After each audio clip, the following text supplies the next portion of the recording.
Di atas bukit tua di pinggiran kota Semarang, ada tempat yang tak lagi disebut dalam peta. Warga menyebutnya Bukit Gombel. Dulu, konon ada seorang perempuan yang kehilangan segalanya di sana. Ia dicaci, diusir, dan akhirnya mati dalam kesedihan yang tak terucap. Namun arwahnya tak pergi.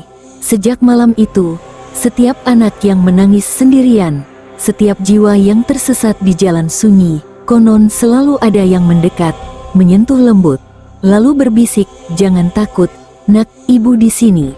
Inilah kisah tentang Wewe Gombel, bukan sekadar legenda, tapi kisah cinta dan kematian yang menolak dilupakan.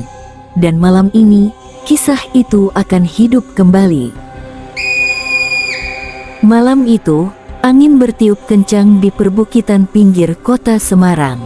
Di antara pepohonan bambu yang berderak pelan, terdengar suara sayup-sayup seperti tangisan anak kecil. Dari kejauhan, lampu-lampu rumah warga Bukit Gombel redup tertutup kabut tebal. Orang-orang di sana percaya, jika kau mendengar suara anak menangis di atas jam 10 malam, jangan pernah keluar rumah. Karena bukan manusia yang sedang menangis. Rani dan suaminya, Arga, baru saja pindah dari kota. Mereka membeli rumah tua peninggalan kakek Rani di Bukit Gombel, dengan harapan suasananya lebih tenang untuk menenangkan pikiran setelah keguguran anak mereka beberapa bulan lalu. Rumah itu berdiri di pinggir tebing kecil, menghadap ke hutan bambu. Dari teras, bisa terdengar suara serangga malam, dan sesekali suara yang terdengar seperti anak kecil tertawa di kejauhan. Anak-anak desa suka main di hutan ya? Tanya Rani pada tetangga barunya, Bupur. Tapi Bupur hanya menatap kosong. Nduk, di sini nggak ada anak kecil sejak beberapa tahun lalu. Malam ketiga, Rani terbangun karena mendengar sesuatu dari arah jendela. Tangisan pelan, panjang, seolah dari seorang anak yang ketakutan. Bu, tolong aku." Rani menegakkan tubuhnya, jantungnya berdetak cepat. Ia menatap keluar, tapi yang terlihat hanya kabut dan bayangan pohon. Arga masih terlelap, namun suara itu makin jelas, dan kali ini terdengar lebih dekat. "Bu, jangan tinggalin aku." Rani menggenggam selimutnya. Tangisan itu berhenti. Lalu, terdengar suara tawa kecil tepat di depan jendela. Ketika Rani memberanikan diri mengintip keluar, ia melihat sesuatu berwarna putih menggantung di antara pohon bambu. Bukan anak kecil, tapi sosok perempuan tinggi, berambut panjang kusut, matanya cekung, dan di dadanya tampak seperti lekukan mengerikan yang terbuka. Rani menutup mulut menahan teriakan. Sosok itu menunduk pelan, seolah tahu sedang diperhatikan, lalu melambai. Tangannya panjang, jari-jarinya kurus dan hitam. "Kau kehilangan anakmu, sama seperti aku," bisik suara lirih dari balik kaca. Lampu kamar langsung padam. Keesokan paginya, Arga menemukan Rani duduk di teras, matanya kosong, menatap ke arah hutan. "Ran, kamu kenapa?" Rani hanya berbisik, "Semalam, dia datang." Di balik hutan, suara tangisan anak kembali terdengar samar. Dan warga sekitar kembali menutup jendela lebih awal. Karena mereka tahu, Wewe Gombel sedang mencari anak yang hilang. Hujan turun deras malam itu. Rani menatap kosong ke arah lemari kayu besar di sudut kamar. Sejak sore tadi, ia merasa ada sesuatu di dalam sana. Semula hanya suara ketukan pelan, lalu berubah menjadi suara anak kecil menangis. Tangisan itu bukan seperti suara anak manusia, tapi lirih, bergema, seperti datang dari tempat yang jauh. "Bu, aku kedinginan." Rani menutup telinganya, tapi suara itu tetap terdengar di dalam kepala. Suaminya, Arga, sudah tidur di ruang tamu karena listrik padam. Sendirian di kamar, Rani mulai gemetar. Ia mencoba menenangkan diri. Mungkin cuma tikus, bisiknya. Tapi tiba-tiba, lemari itu bergetar pelan, seperti ada sesuatu yang mencoba keluar dari dalamnya. Suara tangisan berubah menjadi rintihan, lalu menjadi suara tawa kecil. Hehehe, sudah lama aku menunggu. Lampu minyak di meja bergoyang. Cahaya kecil menyorot celah pintu lemari. Dan di sana, tampak dua mata kecil berwarna hitam pekat menatap keluar. Rani memundurkan diri, menabrak meja kecil di belakangnya. Suara keras membangunkan Arga, tapi sebelum ia sempat naik ke kamar, pintu lemari terbuka perlahan.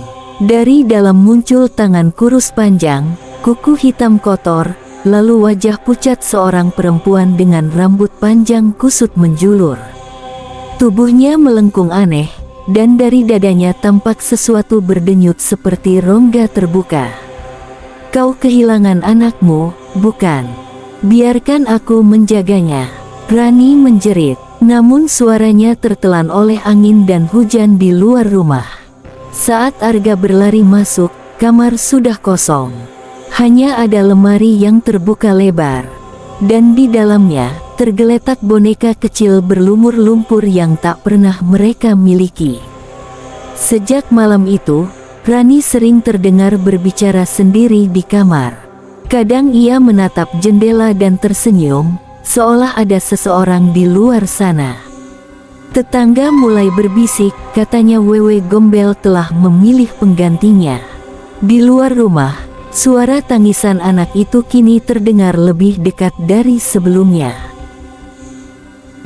Sudah 3 hari Rani tidak keluar kamar. Arga hanya bisa mengetuk pintu setiap pagi, membawa makanan yang selalu dibiarkan dingin di depan pintu. Malam keempat, ia mendengar suara dari dalam kamar. Suara perempuan berbicara lembut, seperti sedang menidurkan anak kecil. Set, tidur ya, nak. Ibu di sini kok. Arga menempelkan telinganya ke pintu. Lalu terdengar suara lain, suara anak kecil menjawab lirih. Aku kedinginan, Bu. Wajah Arga langsung pucat. Ia menendang pintu. Tapi ketika terbuka, kamar itu gelap, hanya ada Rani duduk di lantai, memeluk sesuatu yang diselimuti kain putih. Rani, kamu peluk apa itu? Rani menatapnya pelan, matanya merah, suaranya datar. Anak kita, dia kembali. Arga mendekat dengan gemetar. Saat cahaya petir menyambar lewat jendela, terlihat bahwa yang dipeluk Rani bukan bayi, tapi boneka tua dengan mata kosong, dan rambutnya basah meneteskan air. Rani, itu bukan anak kita. Rani menatapnya tajam, senyumnya perlahan berubah menjadi tawa kecil. Dia bilang, kau nggak mau menerimanya. Tapi aku sudah jadi ibunya sekarang. Lampu minyak tiba-tiba padam. Suara langkah kecil berlari di lantai terdengar cepat, seperti ada anak kecil yang bersembunyi di bawah ranjang. Arga menyalakan senter ponselnya, dan di bawah ranjang, ia melihat dua mata kecil memandangi balik dengan senyum lebar tanpa bibir. Arga mundur panik. Pintu kamar menutup sendiri dengan keras. Dari dalam terdengar suara perempuan tertawa bersamaan dengan tangisan anak. Kau tak bisa ambil dia dari ibunya lagi. Keesokan paginya, warga menemukan Arga duduk di teras rumah, kakinya berlumuran lumpur, matanya kosong. Ia hanya berkata pelan pada tetangga yang datang. Aku dengar dia memanggilku dari dalam lemari. Dan malam itu, rumah Rani dan Arga kosong. Lampu berkelap-kelip di dalam kamar. Dan dari arah hutan bambu di belakang rumah, terdengar suara nyanyian lembut. Tidurlah, anakku, jangan takut.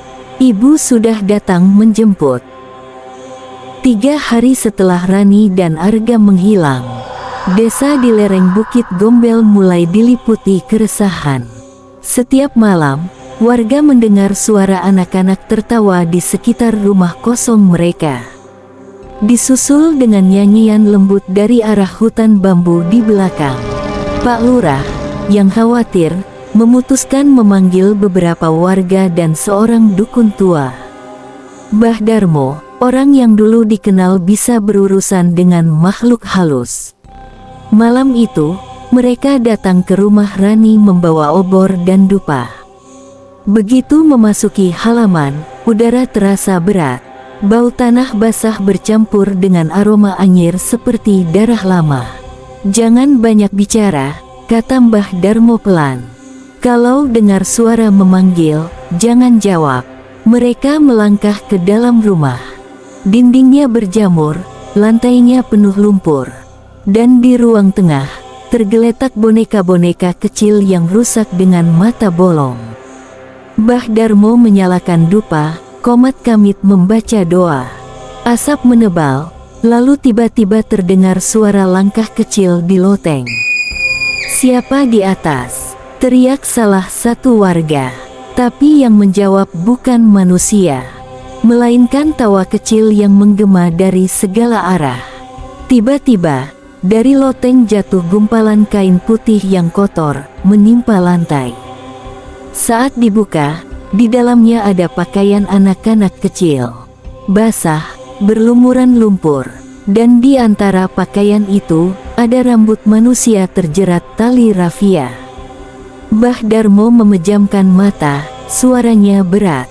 "Wewe Gombel, ini tempat dia kumpulkan anak-anak yang hilang." Asap dupa makin tebal, dan dari pojok ruangan muncul bayangan tinggi besar.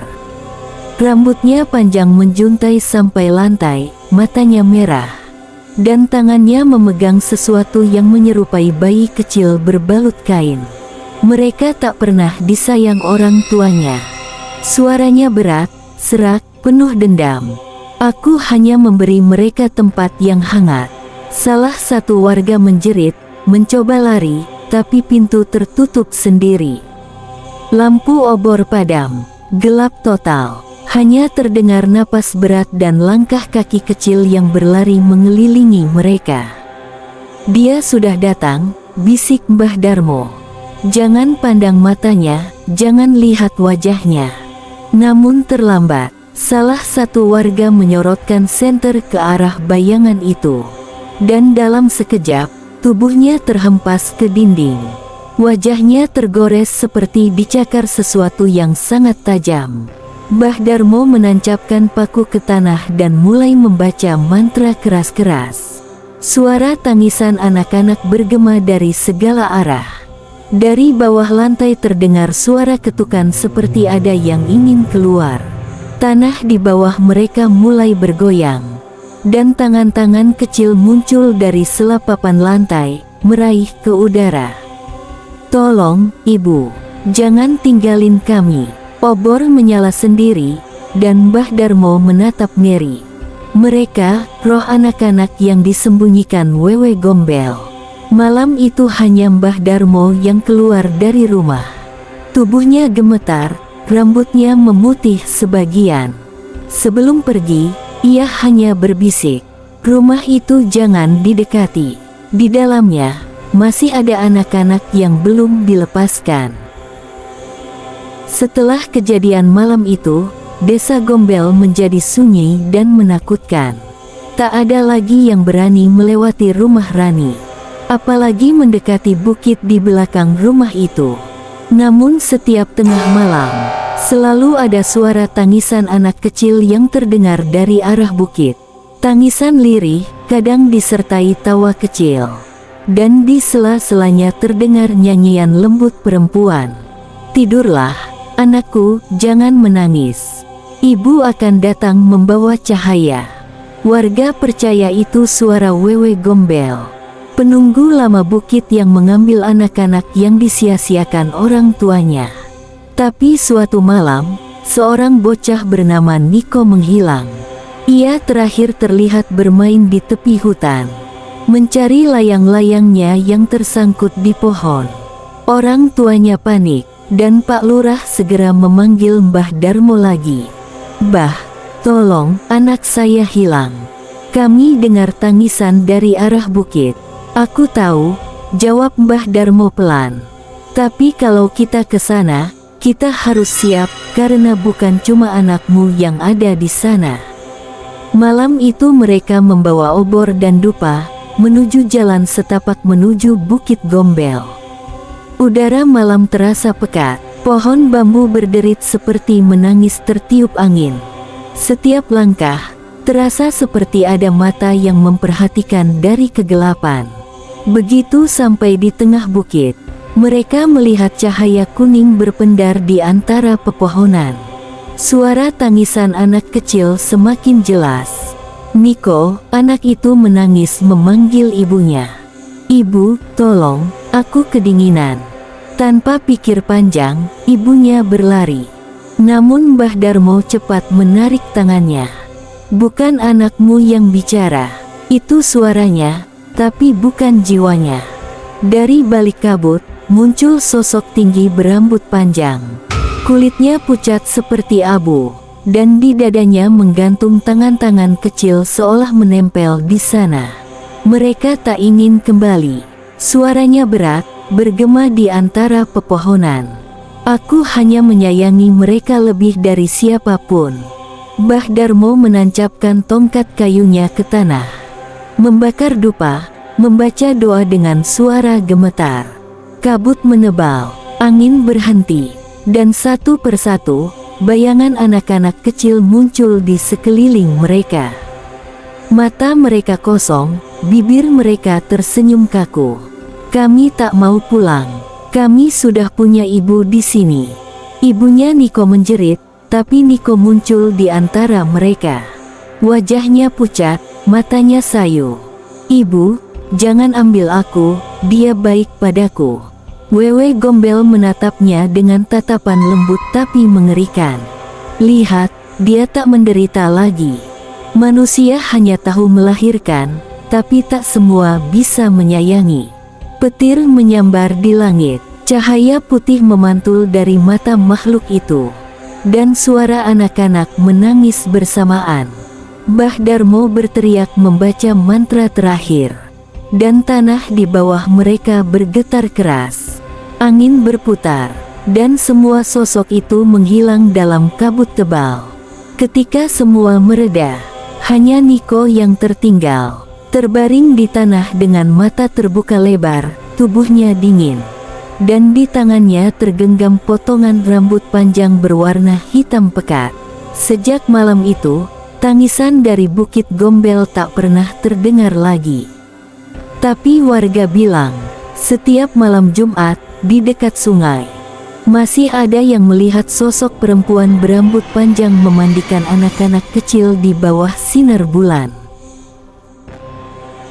Beberapa hari setelah jasad Niko ditemukan, Desa Gombel kembali tenang, tapi hanya di permukaan. Karena setiap malam, anjing-anjing kampung melolong ke arah bukit. Dan beberapa warga mengaku mendengar suara perempuan menyanyikan Nina Bobo dari balik kabut. Mbah Darmo tak bisa tidur. Bayangan malam itu terus menghantuinya, wajah anak-anak yang kosong. Dan sosok perempuan tinggi berambut panjang yang menatapnya seperti mengenalnya. "Kau masih ingat aku, Darmo?" Suara itu terngiang di kepalanya. Suatu malam, ia kembali ke podoknya di tepi sawah, membawa kitab tua dan segenggam bunga kantil. Ia menyalakan dupa dan membuka catatan lama. Di dalamnya tertulis nama-nama arwah yang tak tenang di wilayah itu. Dan di antara semua nama, satu yang membuat tangannya bergetar. Sari, meninggal karena kehilangan anaknya di Bukit Gombel, tahun 1941. Mbah Darmo terdiam lama. Ia menatap foto tua yang terselip di dalam kitab. Dan wajah perempuan itu, sama persis dengan sosok yang muncul malam itu di bukit. Astaga, Wewe Gombel itu dulu manusia. Keesokan malam, ia memutuskan naik ke bukit sendirian. Langit gelap tanpa bintang, Suara bambu bergesekan seperti bisikan orang menangis. Ia membawa dupa, air bunga, dan tali dari serat pohon beringin. Langkahnya mantap, tapi dadanya berat. Sampai akhirnya ia tiba di batu besar yang disebut warga sebagai Batu Ibu. Tempat di mana orang sering melihat cahaya aneh dan mendengar tangisan anak kecil. Begitu dupa dibakar, angin tiba-tiba berhenti. Kabut turun tebal, dan suara nyanyian muncul dari belakangnya. "Tidurlah, anakku, ibu sudah di sini." Perlahan Mbah Darmo menoleh, dan sosok itu muncul lagi. Rambutnya panjang sampai tanah, kulitnya pucat keabu-abuan, dan matanya seperti menatap langsung ke dalam jiwa. "Sari," bisik Mbah Darmo, "aku tahu siapa kau. Aku tahu kenapa kau di sini." Makhluk itu terdiam, matanya berkaca-kaca tapi mengerikan. "Mereka membunuhku, mereka rampas anakku. Aku hanya ingin satu hal, mengembalikan kasih yang tak pernah kudapat." Suara angin mulai meraung. Dari tanah muncul bayangan anak-anak kecil. Berlari-lari di sekitar mereka, tertawa dan menangis bersamaan. "Kembalikan mereka ke tempatnya," teriak Mbah Darmo sambil membaca doa. "Kau bukan ibu mereka, Sari. Kau hanya tersesat dalam dendam." Sosok itu menjerit panjang. Suara tangisnya mengguncang pepohonan. Kabut memekat hingga tak terlihat apapun. Lalu perlahan, tubuh Wewe Gombel mulai retak seperti kaca. Dari retakan itu keluar cahaya putih yang menyilaukan. Dan satu persatu bayangan anak kecil menghilang ke udara. "Terima kasih, Darmo. Sekarang aku bisa menjemput anakku sendiri." Cahaya itu memudar, kabut menghilang, dan yang tersisa hanyalah keheningan. Pagi menjelang, warga menemukan Mbah Darmo duduk di tepi batu besar itu. Dengan dupa yang sudah padam dan kitab tua di pangkuannya. Ia tersenyum samar, meski matanya terbuka menatap langit. Ia telah pergi dengan damai. Sejak malam itu, Bukit Gombel benar-benar tenang. Tidak ada lagi tangisan, tidak ada lagi nyanyian. Tapi setiap malam Jumat Kliwon, bau bunga kantil masih tercium dari arah bukit.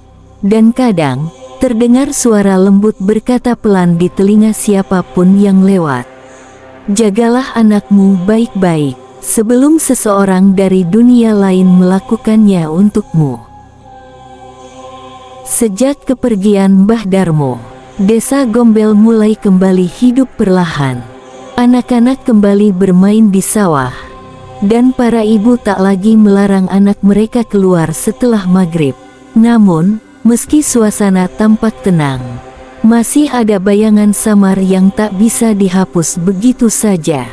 Karena setiap malam, di sekitar batu besar di puncak Bukit Gombel, selalu tampak asap tipis mengepul seperti dupa yang menyala sendiri.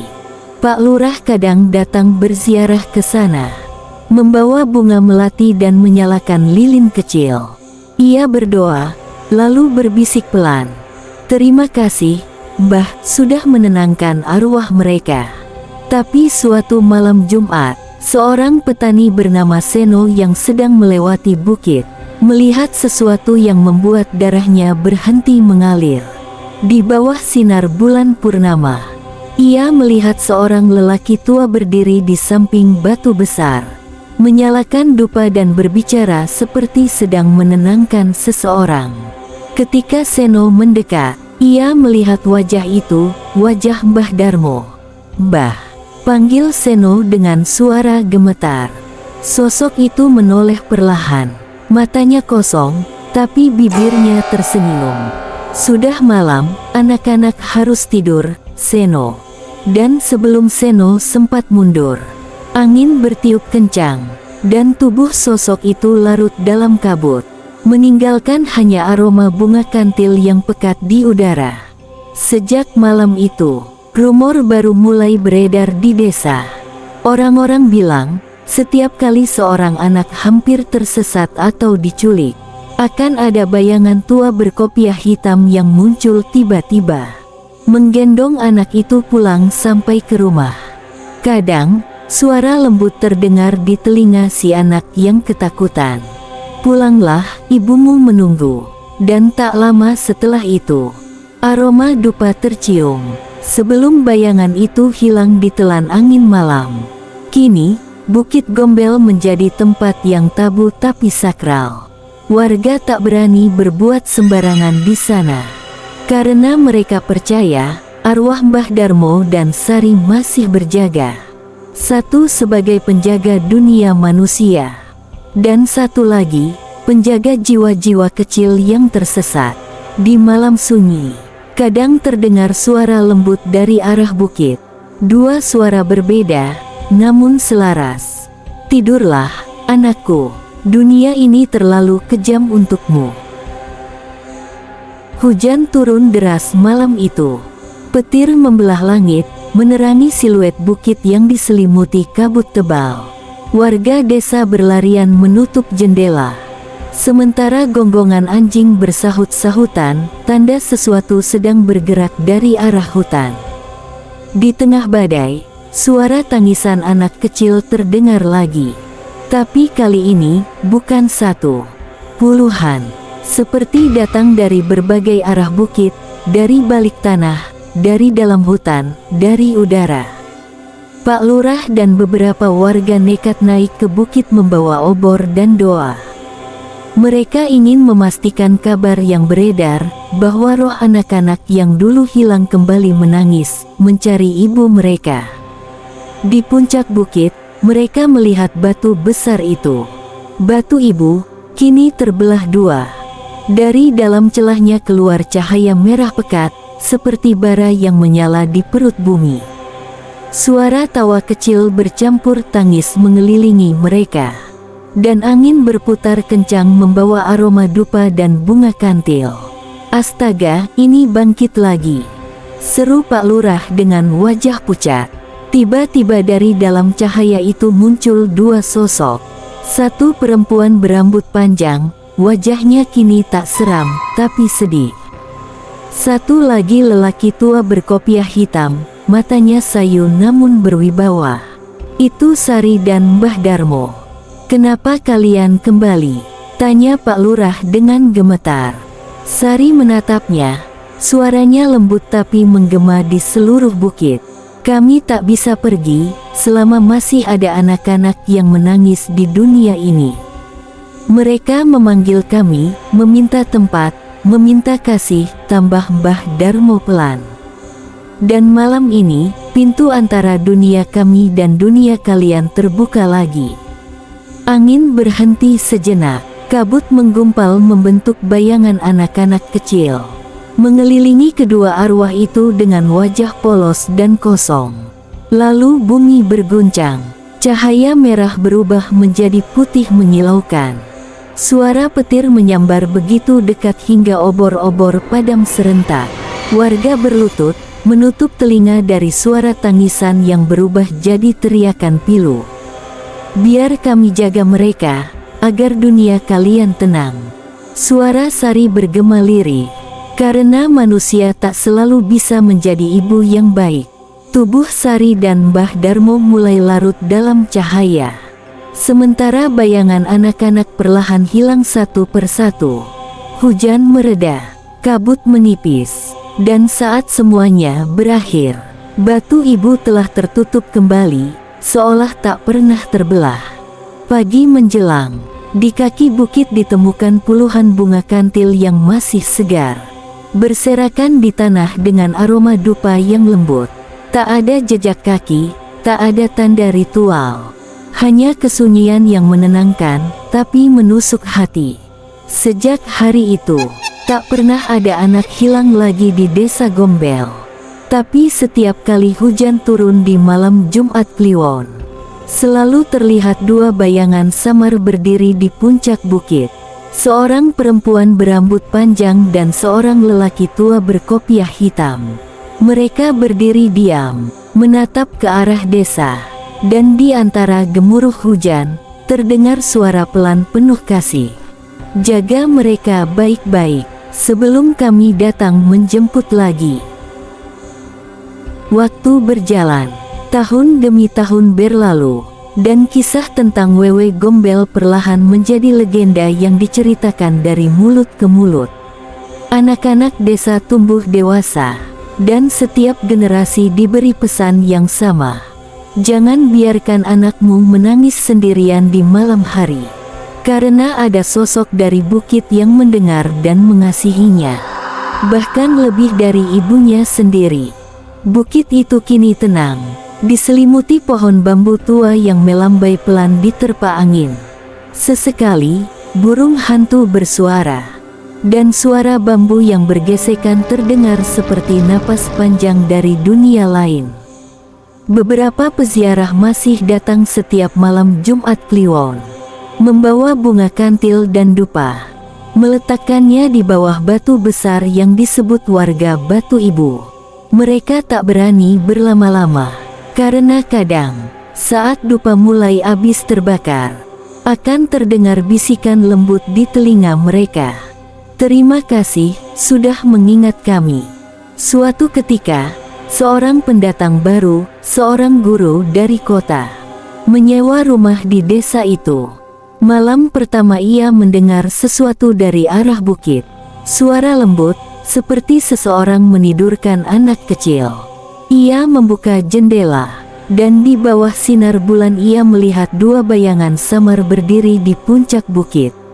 Yang satu perempuan berambut panjang menjuntai, dan yang satunya lelaki tua berkopiah hitam. Mereka berdiri berdampingan, menatap ke arah desa dengan tatapan tenang, lalu perlahan menghilang dalam kabut putih. Guru itu mematung, dan sebelum menutup jendela, ia mendengar bisikan yang sangat pelan, hampir tak terdengar, tapi cukup untuk membuat bulu kuduknya berdiri. "Kami masih di sini, menjaga mereka semua." Sejak malam itu, tak seorang pun berani meremehkan cerita tua tentang Wewe Gombel. Karena di balik kisah horor itu, tersimpan kasih yang lahir dari luka, dan dendam yang berubah menjadi perlindungan. Di dunia manusia, cinta bisa hilang, tapi di dunia arwah, kadang cinta itu tetap tinggal, dan menjadi penjaga bagi mereka yang tak lagi punya tempat untuk pulang. Malam kembali hening di Bukit Gombel. Kabut turun perlahan, menyelimuti pepohonan bambu yang bergoyang pelan diterpa angin. Tak ada suara lagi, hanya desiran lembut yang entah datang dari mana. Seolah bumi sendiri sedang bernafas dalam kesunyian. Orang-orang desa masih percaya bahwa Wewe Gombel bukan sekadar hantu penakut anak-anak. Ia adalah jiwa seorang ibu yang kehilangan segalanya, yang masih menyimpan kasih di antara rasa sakit dan dendamnya. Konon, ketika malam tiba dan suara jangkrik mulai memudar, ada bisikan yang terdengar dari arah bukit. Bisikan halus, seakan menidurkan seseorang dengan penuh kasih. Tidak semua bisa mendengarnya, karena hanya mereka yang masih memiliki luka di hatinya yang akan memahami maknanya. "Tenanglah, nak, jangan menangis. Ibu di sini, bersama malam, bersama angin." Begitulah katanya, berulang kali. Selalu diulang setiap malam, seakan ia tak pernah benar-benar pergi. Bukit itu kini tetap sunyi.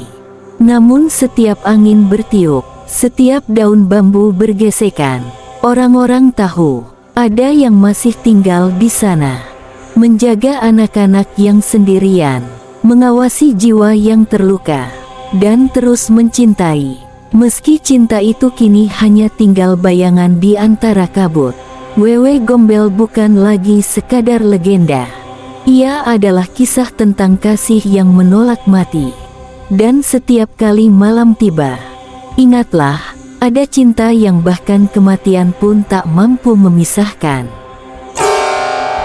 Namun, cerita tentang Bukit Gombel belum benar-benar berakhir.